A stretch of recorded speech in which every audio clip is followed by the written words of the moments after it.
day, young scholars. It is a pleasure to join you here today. I am Benjamin Franklin, and I am here to share with you a story written by the amazingly talented Jean Barretta called Now and Ben.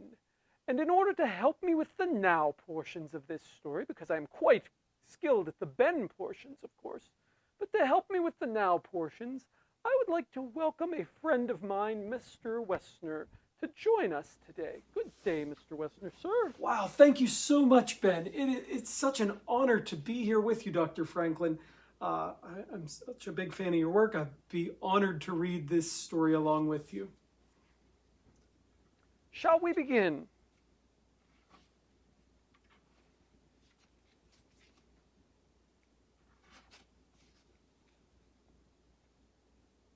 Now and Ben, the Modern Inventions of Benjamin Franklin, by Jean Barretta. Now and then we think about Ben, Dr. Benjamin Franklin to be precise, and we think about my many inventions, inventions I originated more than 200 years ago from your time.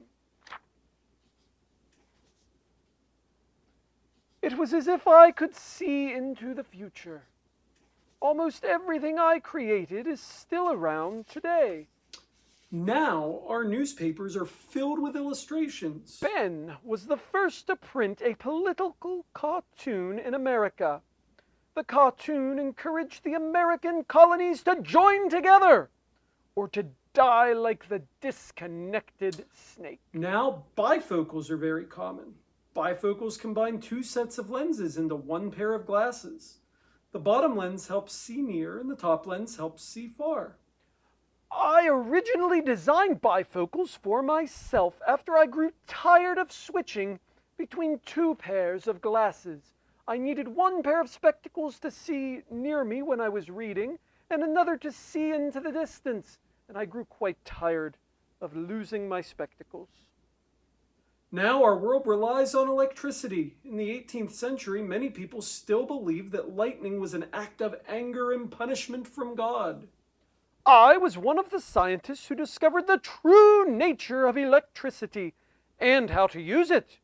I learned that lightning is electricity when I attached a small metal wire to the top of my kite and gathered the electricity from a storm cloud. Many people incorrectly say that I invented electricity, and that's simply not true. But I did prove that lightning was electricity. Now, many buildings and homes use lightning rods to protect against lightning strikes. In fact, there are lightning rods on the roof of Foot of 10. I invented the lightning rod and was the first to use it. The pointed iron rod acts like a magnet and grabs an approaching lightning bolt from the sky before it can strike the rooftop. The electricity then travels down a long wire and into the ground.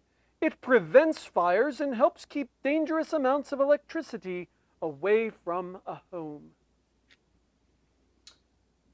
Now this gadget goes by many names, such as the grabber. Everyone has seen one.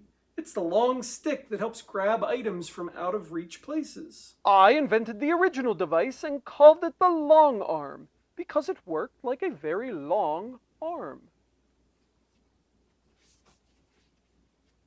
Now, swimmers and divers use flippers to move faster through the water. I invented things even when I was a boy. I was an avid swimmer and built wooden flippers for both my hands and my feet. Now ships travel across the Gulf Stream to take advantage of the faster current.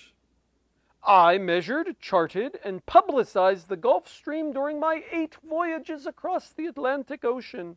Now we understand and accept the benefits of vitamin C. I was an early promoter of eating citrus fruits to help prevent a disease called scurvy. Now for a musical interlude. I invented the glass harmonica. I was able to create music by simply touching my wet fingers to a row of spinning glass bowls. Mozart and Beethoven were so moved by the sounds that they composed for my instrument. Today, glass harmonicas are quite rare. You are more likely to find one in a museum than in a music store, and that's so sad indeed. I wish the glass harmonica were still more popular. But if you do search on YouTube, you can find several musicians that play the glass harmonica. Now remember, it's harmonica, not harmonica. So glass harmonica, type that in and give it a search. Well, I don't know what YouTube is, but that certainly is wonderful if it is keeping my music alive. Now our fireplaces are very efficient and easy to use. I improved on the primitive fireplaces of my day when I designed the Pennsylvania fireplace, later renamed the Franklin stove. I built it with iron to contain the heat from a fire long after the logs were burned. It also sat away from the wall to heat the room more evenly. Brilliant. The smoke ventilation was not perfect, but later inventors improved it. Before my fireplace, indoor smoke could be suffocating. It could fill the room. Now chairs come in all shapes and sizes. I designed 2 chairs that are still very useful. The writing chair combined a desk and a chair into one. And the library chair was a combination chair and stepladder. Now everyone has seen a rocking chair, but not many have seen Dr. Franklin's rocking chairs. I invented one rocking chair with a fan on top, and another one that churned butter. Now, every year we observe daylight saving time, which means we set our clocks ahead 1 hour in the springtime. As a result, it stays darker longer in the morning when most people are sleeping, and it stays light longer at the end of the day so we can save more energy. In the fall, we return the clocks to standard time. I suggested this idea in one of my essays as a way to save money by burning fewer candles. Farmers could also gain more work time in the evening. Daylight saving time was not officially practiced until World War I, more than 100 years later. As for clocks, I designed the first clock with a second hand.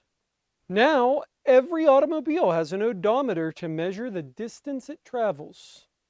I invented the odometer when I was Postmaster General so I could measure my postal routes. Now almost every large community includes a library, a hospital, a post office, a fire department, and a sanitation department. I lived in a city that had none of these establishments, so I helped to organize the first of each. Now and then we owe thanks to Ben for his important inventions, but many would agree that his greatest accomplishment came in the form of documents.